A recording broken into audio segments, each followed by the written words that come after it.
मैं Mohammad Altaf Bhat UT president Jammu and Kashmir का हूँ। पहले मैं मीडिया का शुक्रगुज़ार हूँ जो आए दिन मुझसे मिलते हैं।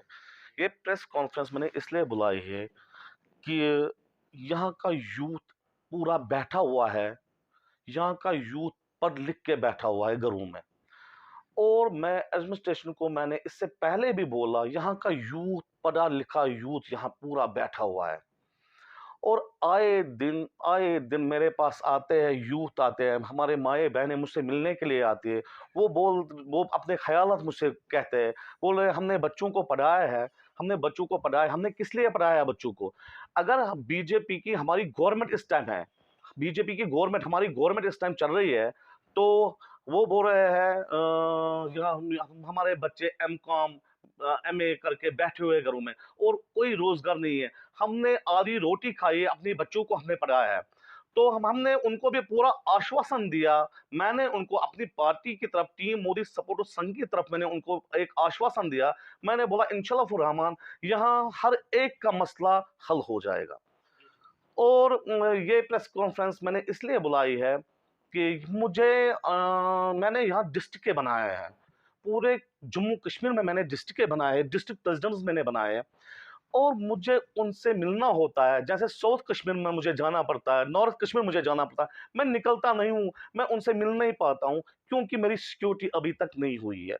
और मैंने इससे पहले भी प्रेस कॉन्फ्रेंस में बोला है, मेरी सिक्योरिटी कीजिए, हम बीजेपी को सपोर्ट कर रहे हैं, दिलो-जान से हम बीजेपी को चाहते हैं। हम अपने नरेंद्र मोदी जी को चाहते हैं, यहाँ हम बीजेपी को रखना चाहते हैं फॉरएवर। तो इसमें क्या है, मेरी सिक्योरिटी यूटी प्रेसिडेंट की सिक्योरिटी नहीं हुई अभी तक। 1.5 साल मुझे हुआ। यहाँ मैंने टीम मोदी सपोर्ट संघ दिल्ली में चलता है, पूरे राष्ट्र में चलता है। तो यहाँ जम्मू कश्मीर में नहीं था मोदी सपोर्ट संघ, और मैंने मोदी सपोर्ट संघ यहाँ चलाया।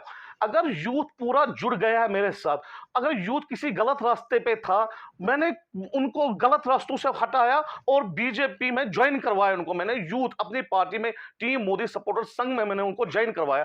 तो अभी मुझे उनसे मिलना होता है, डिस्ट्रिक्ट में मुझे जाना पड़ता है, मुझे दिक्कतें बहुत आती है। यहाँ से मेरे घर में भी थ्रेट्स आ गए मुझे।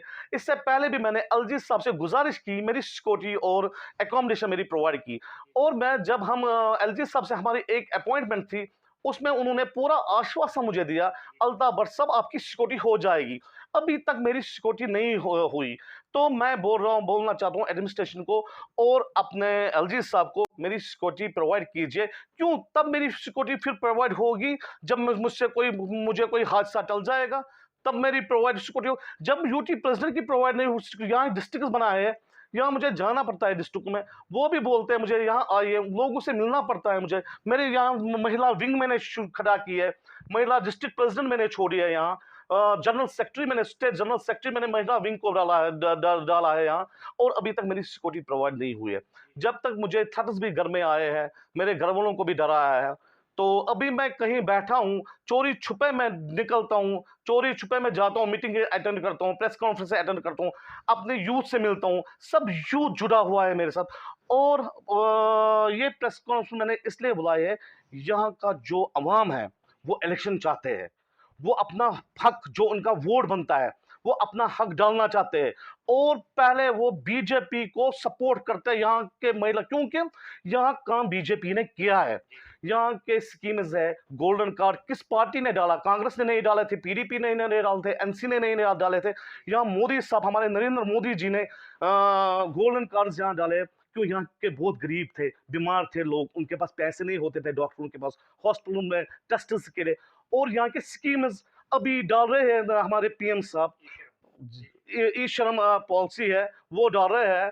तो अभी तो मैं बोल रहा हूँ, सब बोल रहे हैं, यहाँ का अवाम बोल रहा है, जम्मू कश्मीर का अवाम बोल रहा है, यहाँ एक अच्छी सरकार होनी चाहिए। बीजेपी की जो बीजेपी ने किया, कोई किसी और पार्टी ने यहाँ नहीं किया, कांग्रेस ने नहीं किया, एनसी ने नहीं किया, पीडीपी ने नहीं किया।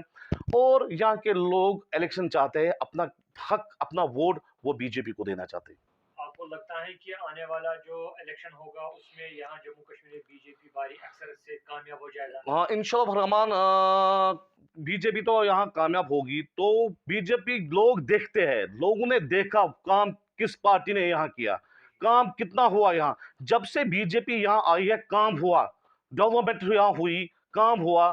तो इंशाल्लाह रहमान 110% यहाँ हमारी हुकूमत होगी, बीजेपी की यहाँ हुकूमत होगी। अल्ताफ साहब, आपको लगता है कि अभी ग्राउंड लेवल पे हालात काफ़ी शांत हैं श्रीनगर सिटी में या कश्मीर में, जैसे अभी पुलिस ऑफिसर्स हमारे हैं काफ़ी ईमानदारी से काम करते हैं? बिल्कुल जी, जब से यहाँ हमारे आईजी साहब आए हैं तब से जब से उन्होंने पोस्ट यहाँ सँभाला है, तब से कितने हालात यहाँ सुधर गए हैं। यहाँ एसएसपी हमारे नए आए हैं, एसएसपी श्रीनगर साहब आए, तब से देखिए कितने हालात यहाँ सुधर गए हैं। तो जब से एलजी साहब आए हैं, तब से देखिए कितने हालात यहाँ सुधर गए हैं। आपका अगला लाहेमल क्या होगा? जैसे आपको अभी सिक्योरिटी नहीं प्रोवाइड की गई, अकोमोडेशन नहीं प्रोवाइड की गई, आप जी। काफ़ी थ्रेट में, अगला प्रोग्राम आपका क्या है? जी, मेरे थ्रेट्स बहुत आते हैं, मुझे अब डिस्ट्रिक्ट को मैंने पहले भी बोला है, सब डिस्ट्रिक्ट मैंने बनाए हैं। सब डिस्ट्रिक्ट्स मैंने बनाए हैं, साउथ कश्मीर, नॉर्थ कश्मीर मैंने बनाया। आपको पता है यहाँ की हालात कैसी है, और यहाँ का यूथ जो गलत रास्ते पे जाता था, वो यूथ भी आया, वापस आ रहे हैं वो, क्योंकि वो भी देखते हैं गलत रास्ते से कुछ नहीं निकलेगा, अमन ही होता है, ठीक है। और हमारे नरेंद्र मोदी जी पीएम साहब इसी काम में लगे हुए हैं। वो बोलते पहले वो प्रेफरेंस देते हैं जम्मू एंड कश्मीर को, वो देखते हैं यहाँ कोई भी काम होता है। यहाँ बाढ़ आया था, कितनी हेल्पें हुई यहाँ, कितने कितने फंड्स उन्होंने डाले, किस पार्टी ने किया वो? यहाँ तो बीजेपी ने वो किया, हमारी पार्टी ने किया। और मैं बोल रहा हूँ, अगर नहीं मुझे 26 जनवरी हमारा है, हमारा वो जो शुभ दिन है, वो हमारा शुभ, बदकिस्मती से मेरा भूख हड़ताल होगा उस टाइम 26 जनवरी को, जो हमारा अच्छा दिन है। 26 जनवरी पूरे हिंदुस्तान का वो अच्छा दिन है, तो बदकिस्मती से मुझे भूख हड़ताल पे घंटाघर में आना पड़ेगा अगर मेरी सिक्योरिटी नहीं हुई। तो आपको लगता है कि लोग अब तंग आ गए, अब लोग अमन चाहते हैं, वायलेंस से भी इग्नोर लोग करते हैं? जी जी, बिल्कुल, लोग पूरा अमन चाहते हैं यहाँ, पूरा। अब लोग थक गए हैं, लोग यहाँ थक गए हैं। यहाँ पहले दुकानें बनी हुई थी, आपको पता है, यहाँ दुकानें बनी हुई थी, हर तरह की दुकानें यहाँ बनी हुई थी। अब वो दुकानें बंद हो गई, यहाँ लोग थके हुए हैं बेचारे। लोग चाहते हैं यहाँ पूरा अमन हालात होने चाहिए, और लोग चाहते हैं यहाँ इलेक्शंस होने चाहिए। अगर आपको 26 जनवरी के बाद भी सिक्योरिटी या अकोमोडेशन नहीं प्रोवाइड की गई, अगला स्टेप आपको क्या, आप जंतर मंतर का रुख करोगे? इंशाल्लाह रहमान, मैं अगर नहीं मुझे 26 जनवरी तक मेरी सिक्योरिटी प्रोवाइड नहीं हुई, मेरा भूख हड़ताल होगा घंटाघर लाल चौक में। अगर उस टाइम भी मेरी सिक्योरिटी नहीं हुई, तो मुझे जंतर मंतर में जाना पड़ेगा, वहां मेरा भूख हड़ताल होगा। हमारे फेसबुक पेज को लाइक करें, और अगर आपने हमारे यूट्यूब चैनल को अभी तक सब्सक्राइब नहीं किया है तो जल्दी से सब्सक्राइब कर दीजिए। बेल आइकन जरूर प्रेस करें ताकि आपको हमारी वीडियो की नोटिफिकेशन